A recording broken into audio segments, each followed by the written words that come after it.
A nivel Rosario más cerca. Él es el flamante senador de la Fuerza, senador no, diputado de la Fuerza del Pueblo en la Cámara de Diputados, obviamente.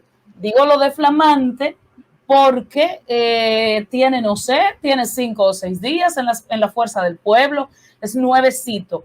Renunció hace unos días del Partido de la Liberación Dominicana y tiene una larga historia como legislador representando a la circunscripción número 2 del Distrito Nacional. Tobías Crespo, bienvenido a Más Cerca. Más cerca de... Pues presto a responder las preguntas, las inquietudes, y aquí estamos siempre que nos invita, siempre estamos presentes. Bueno, eso es gratísimo para el programa y bueno, quizás y gracias por lo de flamante y lo de senador, parece que nos está cogiendo el pensamiento. Te tomamos la seña. ¿Usted aspirará a senador en el próximo cuatrienio? No, nosotros estamos trabajando para construir junto a la Fuerza del Pueblo una opción de poder y las circunstancias determinarán, pero sí estamos trabajando en la capital, en la circunscripción 1, la 2 y la 3. Ah, están trabajando en todas, es propio de un aspirante a senador, ¿verdad? Porque si fuera solo diputado se concentraría en una. Bueno, ya en la 2 nosotros tenemos 34 años trabajándola. Precisamente, señor Crespo, a mí honestamente como periodista, pero como ciudadana, me sorprende mucho su liderazgo en la circunscripción número 2, por lo menos hasta hoy. Es indiscutible y como dicen por ahí, ustedes son los dueños de los jardines, de Arroyo Hondo. ¿Qué pasa? ¿Qué hay detrás de esa familia? Porque no solo eres tú, y de ese liderazgo, de ese control en términos electorales, obviamente, de esa demarcación.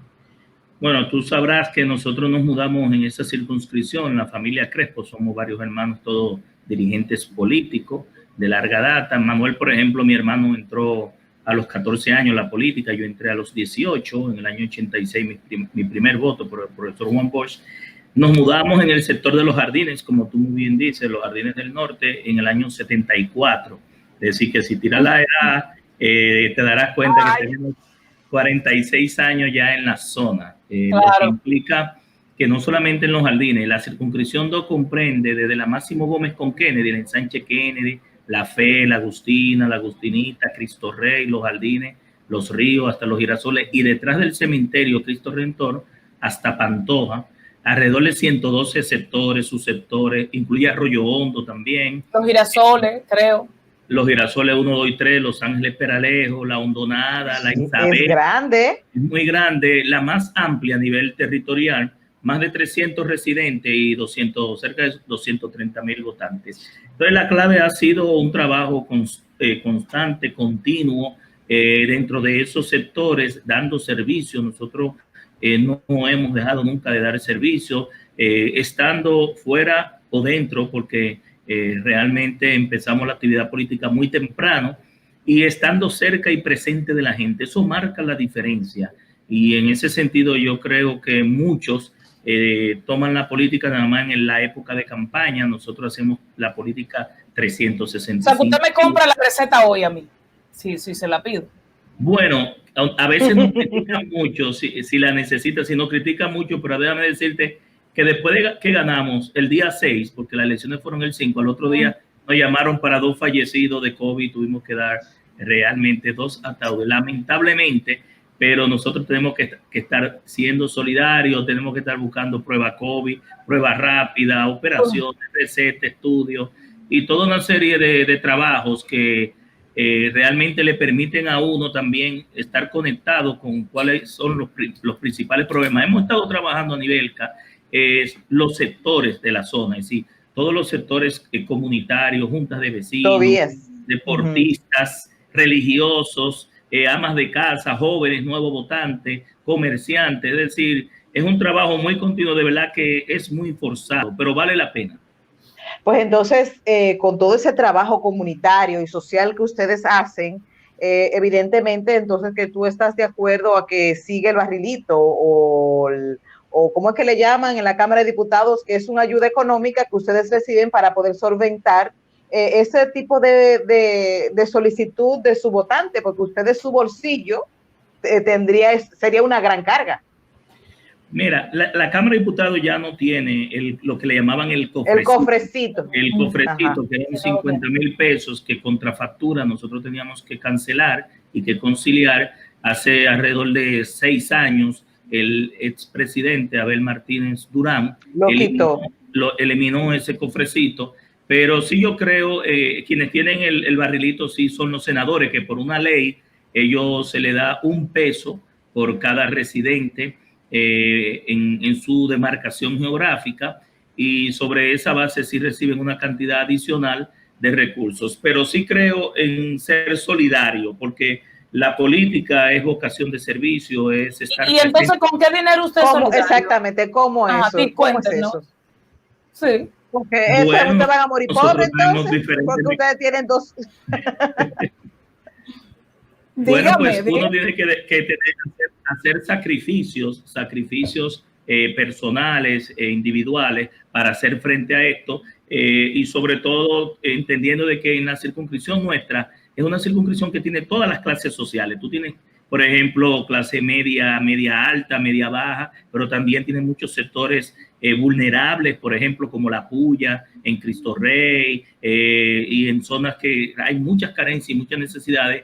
Pero también el legislador es, dentro de su rol de representación, nosotros estamos siempre conectando a la gente con las instituciones, porque muchas veces esos recursos salen de las instituciones y nosotros somos un puente entre los que no tienen y los que deciden. Señor Crespo, usted es autor de una ley que todavía para nada se está ejecutando en República Dominicana, que es una ley cuyo objetivo era reorganizar el tema del tránsito, crear el Intran, entre otras cosas. Y mi pregunta va en 2 sentidos. Lo primero es que hace poquito tiempo, en una carrera de motos, por supuesto ilegal, mataron a un joven y eso fue tipificado como un hecho de tránsito y ya, lo mató, y el autor de ese hecho está libre y punto. Le pregunté a una persona en Intran y me dijo, nosotros no podemos hacer nada. Entonces yo como que yo me ilusioné con que la ley iba a ser más severa en ese tipo de hechos. Y segundo, al frente del Intran han designado a un dirigente de CONATRA. Entonces nosotros le creamos un instituto a los sindicalistas. ¿Qué valoración tiene usted de la misma? Mira, nosotros las expectativas nuestras con respecto a la gestión anterior del Intran no fueron satisfechas. Yo creo que hubo mucha incompetencia, mucha ineptitud. Es una ley que nos fajamos mucho, varios legisladores, 12 años y pico duramos nosotros y todo un grupo de legisladores que nos acompañaron, vistas públicas, asesores, y lo que se vio solamente, aparte de su promulgación, fue la reforma institucional que eliminó 5 instituciones y algunos reglamentos, no todos, de los 32 reglamentos solamente se aprobaron creo que 6 de ellos. Con respecto al ejemplo que me diste sobre esa situación de la persona que estaba en carreras de auto, entiendo que ya corresponde no al Intran, sino al Ministerio Público, a los jueces, a las víctimas, a los abogados de las víctimas. O sea, eso se siguió dejando en el Código Penal, esa parte, vamos a decir así. Es un tema penal demostrar que fue bajo porque eso es un agravante. Hay un artículo de la ley 6317 que dice que si tú matas a una persona o a varias personas bajo los efectos del alcohol, en carreras de auto, bajo los efectos de droga, yéndote en la luz roja, a exceso de velocidad determinable, y sobre todo que no tengas la licencia de conducir o la inspección técnica vehicular, entonces eso es un agravante. Y los familiares... Que lo debe considerar el Ministerio Público, entonces. Claro, el Ministerio Público es quien somete junto con los familiares... Pues mire, el Ministerio Público no se ha enterado de que puede hacer eso. Claro, ya ha habido, sí, a nivel que tal vez ese Ministerio Público hay que ver, porque mira qué pasa en esto, que los familiares de la víctima, después que el muerto está enterrado, valga la redundancia, que se pasó al tema del luto, o que el familiar está en el Darío Contreras o en el Juan Bosch, en un hospital traumatológico, y necesita unos clavos, necesita una bandeja, dejan la parte penal a un lado y se van por lo civil, se van por resarcir de que la empresa de seguro, ¿verdad?, resarza económicamente el valor económico que pudiese tener en la póliza del seguro esa víctima, ya sea que haya fallecido o que esté herido. El 75%, esos son datos de la Procuraduría General de la República antes de la promulgación de la ley, deja lo penal y se va por lo civil. Eso es una opción que se tiene, el derecho de opción desde el punto de vista de los accidentes de tránsito. Ahora, ya ha habido precedentes. Yo incluso te puedo enviar por WhatsApp o por correo ya una jueza en San Francisco de Macorís, que precisamente una persona con agravantes mató creo que a 2 personas o 3 y le declararon 3 años de prisión, que es lo máximo que permite la ley. Porque anteriormente, la ley anterior tenía 5 años, pero nadie cumplía ni siquiera un mes. Pero 3 años. Bueno, lo que pasa es que te puedo decir lo siguiente. Si la ley 241, la anterior, ni siquiera de los 5 años se cumplió un mes, esta sí en algunos casos se ha sentado procedente. La máxima era, lo normal era, si está muerto no hay problema, que el seguro en 24 horas te saca de la cárcel. Pero el que conoce la ley, los abogados que conocen esta ley y que pueden pedir en justicia una sanción penal de prisión, y yo te puedo indicar de que ha habido ya sentencias. Precedentes, pero tiene que ser los familiares que tienen que llevar. ¿Y la designación del incumbente de Intran le satisface? Que fue colega suyo, digo, que él fue diputado. Sí, me hiciste 3 en 1, me pusiste como el famoso aceite aquel 3 en 1, me hiciste 3 preguntas en 1, entonces voy a lo último que debí ver, ¿verdad? Entrar de atrás para adelante, pero en la parte última de tu pregunta, que es la designación del licenciado Rafael Arias, amigo nuestro, es colega diputado, que fue designado en el Intran como director ejecutivo.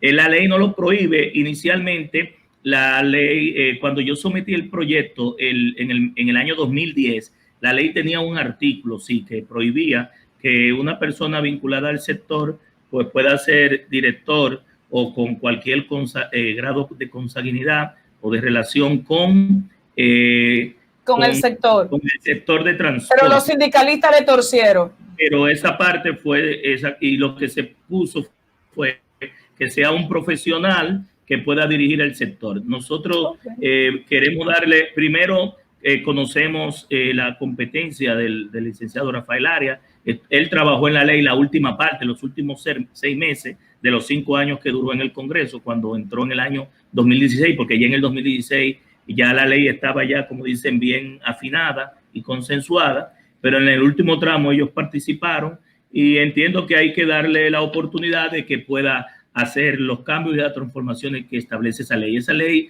establece una ruta crítica en la seguridad vial, en la movilidad, tanto urbana e interurbana, y realmente el Estado tiene en ella la forma de normar, regular, planificar y organizar el sector por los próximos 20 o 30 años. Tobías, ha sido muy criticado la decisión de un grupo de ustedes de pasar del PLD a la Fuerza del Pueblo y lo han llamado tránsfugas, lo han llamado aprovechados, bueno, un sinnúmero de epítetos. ¿Cómo tú defiendes tu decisión de pasar a la Fuerza del Pueblo? Evidentemente apoyar al líder Leonel Fernández, que ha sido tu líder durante mucho tiempo. Mira, el término transfugismo no se puede aplicar aquí, porque el transfugismo es una persona que va a un proceso interno, pierde, y luego se va a otra organización para presentarse como candidato. Nosotros, en la interna del 6 de octubre, en unas elecciones abiertas, con padrón abierto, porque así fue que lo pidió el PLD en ese entonces, ganamos las elecciones internas. Es decir, yo no perdí y me fui a otro partido, yo gané la interna. Y luego me presenté al electorado de nuevo por tercera vez hacia afuera y gané el más votado en 5ª ocasión. Es decir, he ganado 2 veces el más votado dentro de las internas del PLD y 3 veces hacia afuera en la boleta del PLD. Lo que dice que el pueblo votó en la interna y votó hacia afuera. Por mí votaron PLDistas, PRMistas, reformistas, comunistas, PRDistas de todos los partidos, porque cuando te presentan a la sociedad es el pueblo que vota de manera directa. La gente marcó la cara de Tobías Crespo de manera preferencial, como dice la Constitución, y aunque es verdad que estamos presentando una boleta, siendo presentada una boleta de un partido político, los partidos políticos son una figura moral, jurídica, pero quien personaliza la candidatura en el cual de un menú de opciones al pueblo le gustó Tobías Crespo y marcó su carita, fue la sociedad y el pueblo. Entonces, a eso es que uno se debe desde ese punto de vista. Es decir, que el término transfugismo no aplica y las causales que nos provocaron, que nos llevaron a nosotros a salir del PLD son muy diferentes de los demás compañeros senadores y diputados. Cada quien tiene sus razones, pero las nuestras fueron planteadas en una carta al secretario general donde decía que luego de 34 años de trabajo, de dejar, por ejemplo, 27 proyectos de modernización y transformación en la DGTT e incluso ser nominado al Premio a la Calidad en el 2010, luego de dejarle varias leyes al Ejecutivo, no solamente fue la ley 6317, nosotros somos autor de 2 leyes más que el Poder Ejecutivo en su momento promulgó y aprovechó esas leyes para situaciones. Lo que digo es que por el simple hecho de haber apoyado al expresidente Leonel Fernández y expresidente del PLD, a todos los que lo apoyamos, se desató una serie de situaciones desde consideraciones, vejaciones, maltratos, campaña sucia, pero eso lo hicieron también en el 2016, la misma dirección política de mi circunscripción y de la capital. No quiero mencionar nombre porque ya yo no estoy en ese partido, pero esa es su naturaleza. ¿Y qué vas a hacer en la Fuerza del Pueblo, Tobías? Bueno, ¿Tienes ya algún cargo? Bueno, dicen que miembro es como lo máximo, pero ¿tienes ya algún cargo? Hay si se quiere, un segmento donde vas a trabajar en términos partidarios. Bueno, yo en el Partido de la Liberación Dominicana, yo era miembro del Comité Central, presidía un intermedio en los Jardines del Norte, que me imagino que tú lo habrás visto por allá, pasando por allá, y también era vicesecretario de la Secretaría de Asuntos Gremiales y Profesionales. Yo dejé todas esas posiciones, entré a la Fuerza del Pueblo a trabajar y a construir basado en el trabajo, porque tampoco yo he estado en la política buscando cargos. Déjenme decirle que cada una de las posiciones que se me han designado o se me ha elegido por voluntad popular, lo han pedido los ciudadanos, los compañeros en un momento dado, o por la decisión del presidente de la República, nuestra designación. Es decir, yo no me fui buscando cargos porque cargos ya yo tengo y cargos yo dejé. Es decir, yo he participado en 5 procesos y he ganado en esos 5 procesos. Pues la primera tú dirás que puede ser una jefa. ¿Es tu partido entonces, Fuerza del Pueblo? ¿Qué posición va a ocupar en la Cámara de Diputados y en el Senado? Se habla de la segunda. Pero, bueno, como que está en discusión eso. Mira, nosotros pasamos a la dirección central de la Fuerza del Pueblo desde el punto de vista de la jerarquía, ¿verdad?, de esa institución, porque es el mismo rango que teníamos en el anterior partido. Mantenemos nuestra posición de diputado, pero en el caso del Senado, que es la discusión que se está dando con respecto al Consejo Nacional de la Magistratura, yo dije esta mañana que hay que esperar que se dé la situación. ¿Por qué? Porque si nos vamos a la Constitución, es la Constitución que dice que numéricamente, estoy hablando numéricamente, la segunda mayoría es la que tenga más senadores o diputados de un partido opuesto al presidente del Senado o al presidente de la Cámara de Diputados. Y cuando se vaya a elegir el Consejo Nacional de la Magistratura, hay que ver cuál de los partidos, no importa dónde fue electo, en qué boleta fue electo, numéricamente, quién tiene más senadores para ocupar esa segunda mayoría. Si hay algún partido o alguna institución que esté opuesto a esto, lo único que tiene que ir es al Tribunal Constitucional, pero hay que esperar, Anibelka, que la situación se dé en derecho. Tú no puedes accionar si no ha ocurrido el hecho fáctico, o si ese hecho ha dejado de omitir, ¿verdad?, ha omitido una situación que la Constitución establece o las leyes. Entonces hay que esperar el momento, ¿verdad?, y la situación que se dé para entonces los interesados, y para eso nosotros creamos el Tribunal Constitucional, que se vaya al Tribunal Constitucional y el Tribunal como alta corte dará una sentencia y dirá quién numéricamente tiene la mayoría. Bueno, agradecidísimo que estuvieras con nosotros esta noche. Hemos tenido una fructífera conversación. Porque se rió ahí. Vienen buenos debates. Sí. No, agradecidísimo de tu comparecencia. Tú, y Marisol te está despidiendo, Tobías, pero 15 segundos. ¿Tú apoyas las 3 causales? Yo apoyo que las causales se vaya a una ley especial y que tengamos código penal y que aquellos sectores que quieran ir en contra de esas causales vayan al Tribunal Constitucional, y el Tribunal Constitucional dice que el derecho a la vida desde la concepción. Entonces, necesitamos un código penal. La discusión de las 3 causales divide a la sociedad en todos los países. El tema ¿Pero apoyarías las 3 causales, aún sea en una ley especial? Sí, claro que sí, pero debemos tener un código penal, porque es que el problema del aborto y las causales está evitando que nosotros tengamos 175 artículos del Código Penal que van a enfrentar la delincuencia, el crimen. Mire lo que ocurrió ahora mismo con ese señor. Eran 15 segundos, gracias. Había acumulación de pena en ese señor con esa niña, y ahí le cabe una mayor, pero entonces no tenemos un código, lo máximo son 30 años. Exacto. Bueno, Tobías Crespo, diputado del Distrito Nacional, un placer tenerte con nosotros. Ha sido una conversación muy fructífera y muy esclarecedora. Gracias por acompañarnos en Más Cerca. Gracias a ustedes. Regresamos con más. Nos vamos de turismo luego de la pausa. A nivel Rosario más cerca.